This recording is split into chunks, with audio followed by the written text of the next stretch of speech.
Effectivement, Vladimir Poutine n'a pas intérêt là à réagir demain, aujourd'hui, sur cet accord, sur le terrain militaire. Il est en position de force aujourd'hui ou? Sur le terrain militaire, il est, en tout cas, les troupes russes sont clairement, c'est elles qui ont la dynamique en leur faveur, hein. On le voit, le front, les troupes russes grignotent de plus en plus le front. Une ville comme Zaporijjia, par exemple, qui est intéressante à regarder, eh bien, cette ville, elle va être peut-être bientôt à portée d'artillerie russe, ce qui n'a jamais été le cas jusqu'à aujourd'hui. Bon, la ville de Pokrovsk, les Ukrainiens la défendent bien, hein, parce qu'on l'a annoncé, voilà, 2-3 jours de tombée depuis quelques mois. Mais c'est vrai qu'on voit quand même qu'ils se rapprochent. Donc là, pour l'instant, les Ukrainiens sur le front, ils défendent. Ils défendent plutôt correctement, mais c'est sûr qu'ils perdent des bouts de territoire.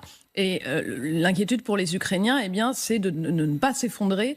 Et ça, c'est vraiment un point capital. Ce qu'il faut comprendre aussi, et là où il y a un levier américain, c'est que les Ukrainiens, ils ont des capacités de production qui sont importantes aujourd'hui. Au début de la guerre, les Ukrainiens produisaient absolument pas de drones. Aujourd'hui, c'est 1,5 million environ. Ils veulent arriver à 4 millions.